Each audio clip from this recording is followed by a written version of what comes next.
Seguimos, no sé si vieron ayer las imágenes de lo que fue esta manifestación masiva de expresión, Sí, por supuesto. defendiendo valores, libertades, algunas confusiones, hubo incidentes, también la solidaridad con todos los periodistas que han sido agredidos allí en la marcha cuando se mezclan los temas. Hay algo que es importante. Dentro de todo lo que está pasando, hay como un hartazgo social y hay una tensión social por el tema del coronavirus. ¿Qué va a pasar de acá al 17 de julio? Digo, yo no para meterme directamente en la marcha, para no politizar ni nada, simplemente para informarlos a ustedes. Bueno, de hecho, ¿Qué pasa con el tema del coronavirus a partir del 17 de julio en la zona de Lamba después de ver estas imágenes? La gente ya no le importa nada. Digo, hubo algo interesante. ¿Va a haber más contagiados después de esto? Hubo algo interesante, al menos para mí ayer en la marcha, que es que para mí no era una marcha política, era autoconvocada. No veía ningún partido político claro, ni de oposición, ni oficial, sino que me parece que es, digamos, a mi forma de ver, un montón de gente que diferentes razones las aglutinaron para salir de su casa. La crisis económica, ahora, el querer romper la cuarentena, el no estar de acuerdo con determinadas Nico, decisiones. sabés que, bueno, mucha gente del gobierno actual culpa a esta marcha como que la oposición citó a estas personas, y Macri también salió a responder, y tengo acá lo que dijo. Yo lo que textual. veo a ver. Dice, no hay que confundir la pandemia con una herramienta para afectar nuestras libertades, empezando con la libertad de expresión, la independencia de los poderes, el funcionamiento de la justicia o la propiedad privada, son estos 3 puntos. El tema que esta discusión que convocó esta marcha. En plena pandemia, en plena cuarentena. Hay chiquitos, es raro, por lo que ¿no? estamos viendo, o sea, hay nenes chiquitos. Adultos, mayores. Por eso quiero hablar con la doctora Gabriela Piovano, que nos recibe a nosotros. Gabriela, ¿cómo te va? Gracias por recibirnos. ¿Cómo estás? ¿Bien? ¿Qué tal? Buenas tardes. Bueno, gracias por llamarme. No, un placer, Gabriela. Primero preguntarte, después de este tipo de expresiones, sea la expresión que sea, ¿te preocupa, digo, que en estas concentraciones haya un mayor nivel de infectados después de que pasan estos movimientos o estas expresiones de hartazgo o de expresión de libertad?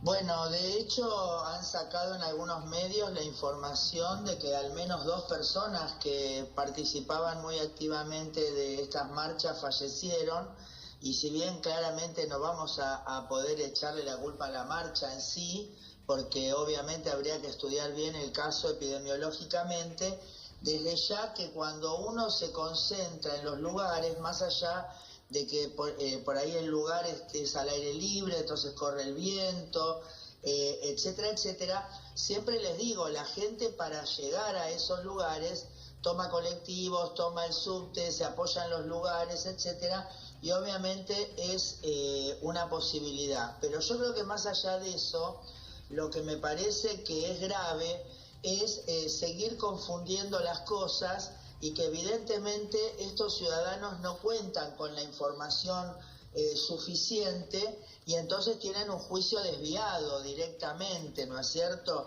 Porque prácticamente es suicida el planteo que se hace, teniendo en cuenta ¿Suicida? Sí, es suicida, porque si vos tenés ya las imágenes de un país como Estados Unidos, con una furgoneta cargada de cajones porque no tiene ni siquiera dónde velar ni enterrar, y seguís en esto, es evidente que hay una alienación mental. Doctora. O sea, esto, digamos, desde el punto de vista médico, cabría, digamos, o sea, en países como decimos, países serios como Alemania, a esta gente la van a buscar a sus domicilios y las encierran porque consideran que hay un desvío del juicio. ¿Está? Muchos Doctora, decían qué pasaría si... Le hago una pregunta como infectólogo. Hay un tema que me preocupa. Venimos hablando de que estamos de nuevo en la fase 1 y que el resultado de habernos vuelto a guardar en la fase 1 lo vamos a ver en breve, porque todavía estamos viendo en la curva los resultados de la fase 1 abierta. Entonces, si esto sucedió ayer, el resultado de toda esta gente congregada se va a mezclar con el resultado del esfuerzo de la fase 1. Nunca vamos a terminar de ver si realmente sirvió.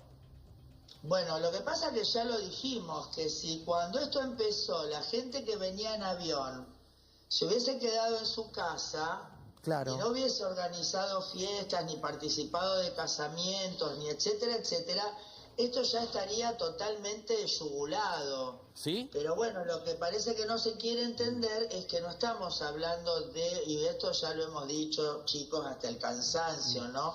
No se trata de los gustos o de las ideas, se trata de exponerse. Entonces, Lo que vos decís está muy bien. Nosotros vamos a ver en plenitud y vamos a ver el comienzo, no el final, sino el comienzo del resultado de esta vuelta atrás recién a partir del 10º día, o sea que va a ser, ayer digamos fue el 8º, porque en realidad empezamos el miércoles, o sea que ayer fue en realidad el 7º, 8º, y más o menos para el lunes entonces vamos a ver reflejado una baja, seguramente empieza una baja en los nuevos casos que se va a mantener por unos días, y entonces ahí está el tema, ¿no? Nosotros para el 17 recién vamos a tener la primer fase, digamos, del resultado de este nuevo aislamiento. ¿Qué le pasa a usted justamente como personal de la salud al ver estas imágenes? Porque muchos repetían la frase, ¿qué pasaría si todos los médicos renunciáramos? Como diciendo, si ellos se cagaron en nuestro laburo, ¿qué les pasaría si todos los médicos los dejamos en banda a todos? Mira, a mí me da mucho miedo y me da mucha vergüenza y me da mucha angustia. ¿Por qué? Porque yo siempre, más allá de que soy infectóloga y en estos lugares trato de opinar desde el saber de la infectología, ¿no es cierto? También soy trabajadora de la salud. Y más allá de que yo tengo limitado el número de gente que yo vaya a atender, ¿no? O sea, si haya 1 millón de personas, yo voy a atender a un número limitado de personas, pero el tema es que la gente va a sufrir. O sea, que aquel que hoy está enojado porque no lo dejan salir, después va a sufrir porque va a perder a un ser querido, o porque va a tener que cerrar su fábrica porque todos sus empleados se enfermaron. Fíjense esa panadería que se enfermaron 22 personas. Y ahí que no hablamos de ese patrón que es de haber tomado la conducta de dividir al personal. Pasa que acá, sí, Doc, yo entiendo ese planteo. Si nos vamos a lo más exacto, nadie debería haber salido en expresarse ni nada. En Argentina hay otro condimento. Y me parece que la demanda acá de expresión, insisto, sin meternos en un terreno político, acá hay mucha gente autoconvocada que fue a expresar algo, decir, seguramente quiero empezar a laburar, tengo protocolo, lo que hemos venido escuchando de los comerciantes muchísimo. Yo estoy leyendo las redes y la gente dice eso, o sea, la gente está, esto no es anticuarentena, por lo que leí un par de mensajes, sino que la gente está sin trabajo, no tiene para llevar el plato de comida a su casa. Déjame presentar, un segundo ahí voy con vos, Gabriela. Voy a presentar al doctor Mario Borini, que es médico, también epidemiólogo, y me parece interesante también empezar a debatir qué son estas expresiones sociales, porque a mí decir que la gente no tiene información o que no sabe que está ahí, sabiendo que muchos estaban con barbijo, bueno, siempre ve gente que gente que no cumple, mucha gente que lo estaba cumpliendo. Digo, acá la gente salió a expresar algo más. Acá hay un hartazgo social que se está empezando a ver y es una realidad. Hola Mario, buenas tardes, ¿cómo te va? Acá Nicolás Magaldi con todo el equipo, un placer. Sí, mucho gusto, Nicolás Magaldi. Te escucho muy bajo, Mario, ¿puede ser? Te saludo de vuelta. Sí. Ahí está. A ver si me escuchás mejor ahí. Sí, mucho mejor, ahí está. Mario, ¿con qué nos quedamos de la imagen de ayer? Digo, ¿con un riesgo de contagio o con una expresión social y de un hartazgo social por esta cuarentena extendida? A mí me parece que la conciencia social estaba dormida y de pronto está despertando y vamos a asistir a un fenómeno donde se van a poner las cosas en su lugar. Ha habido un desconcepto muy grande, ha habido un atentado contra la ciencia en el comienzo de esta cuarentena. O sea, la pandemia existe porque el virus existe. Lo que ha ocurrido es que la política pública ha tenido una falta de conocimiento acerca de cómo actuar y por supuesto que se han producido fenómenos que son antisociales. O sea que la política pública sanitaria no funcionó bien, no se implementó bien, ¿está diciendo? Estoy diciendo que para una pandemia, para una epidemia en un país o para una pandemia en el mundo, existen conocimientos acendrados de mucho tiempo que forman parte de la epidemiología y que no han sido considerados en absoluto en el desarrollo de la política pública. Y lo mismo con el conocimiento de la inmunología. Es como si en un momento hubiéramos tomado la biblioteca y hubiéramos dicho estos libros no existen. ¿Coincidís con eso, Gabriela, con esa visión?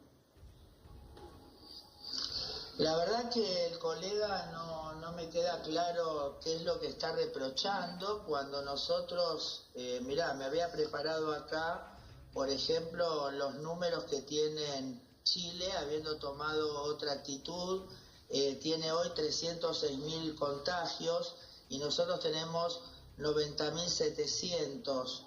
Ellos tienen 6.800 muertos y nosotros 1.720.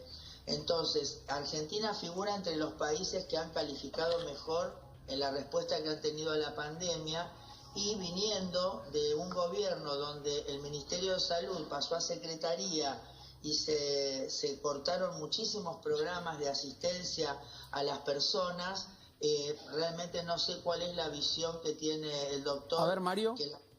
Pero bueno, me gustaría... Muy simple, ¿no? A ver. Acá la compañera médica está tratando de comparar con un país. Yo voy a hacer una comparación con América Latina. Nosotros somos 33 países en América Latina y estamos en el puesto 13, o sea, en el puesto 13 comenzando desde el peor. Quiere decir que hay 20 países que están mejor que nosotros.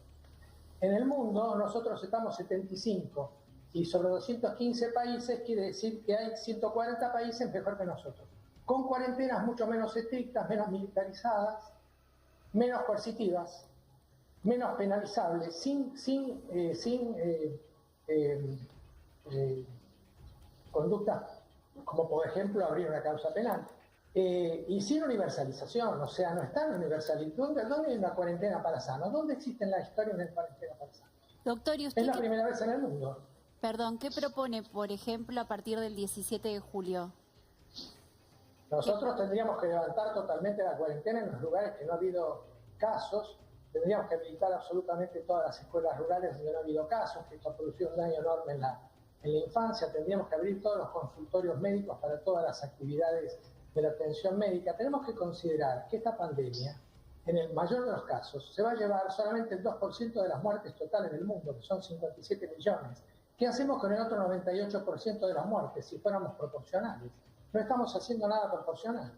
Así que da la impresión de que hay una subversión de prioridades. Se le ha dado esta pandemia con el 2% de las muertes una importancia que no se le ha dado al 98% restante. Nunca en la vida jamás se tomó una conducta así, y menos cuarentenar a los sanos. Y en la epidemiología, no hay epidemiología, sino diferencia poblaciones. Acá nosotros tuvimos el regalo de saber que las poblaciones afectadas iban a ser las de mayores de 65 años y que iban a ser las poblaciones vulnerables. Si sumábamos todas las poblaciones vulnerables del país, más las poblaciones mayores de 65 años, tenemos que cuarentenar 3, 4 millones de personas. Las otras 40 millones o más de personas siguen trabajando normalmente. No tenían por qué estar cuarentenadas. El tema, Mario, me parece... Y hubieran adquirido inmunidad. Una inmunidad natural, que la traemos de nacimiento, Sí. y que además es una inmunidad que es de menos riesgo, que es más duradera y que se adquiere en un 30-40% de las personas. Me parece que acá hay un concepto de debate entre la comunidad médica, también entre lo ideal y lo real. O sea, el comportamiento más la propuesta. La verdad que uno entiende, Gabriela, que la cuarentena es para que el sistema de salud no colapse, es lo que venimos repitiendo en base a lo que nos transfieren ustedes, y veo que en propia cuarentena el sistema de salud también está colapsando. Entonces, ahí hay un poco...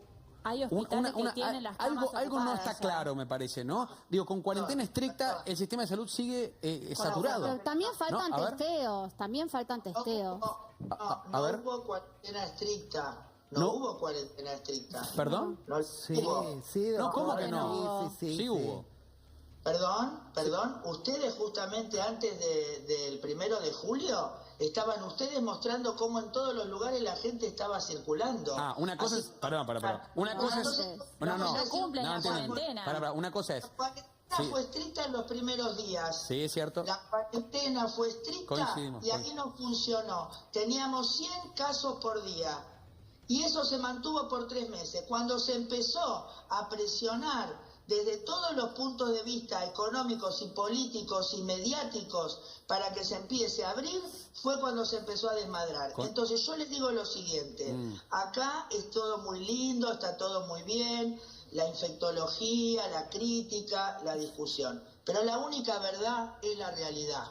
Entonces nosotros, la realidad que tenemos, que ese 2% que dice el señor acá, que habla ufanosamente de 57 millones de muertes, qué lindo, 57 millones de muertes, ¿y dónde metemos a los 57 millones de muertos si se mueren en un mes? Entonces, esa respuesta este señor no la tiene. ¿Por qué? Porque no le importa, porque hace infectología en los números en el aire, pero en la realidad nosotros tenemos un número limitado de camas. Fíjense y volvemos al punto. Nosotros arrancamos con 250 casos nuevos en junio y terminamos con 2.500 casos nuevos.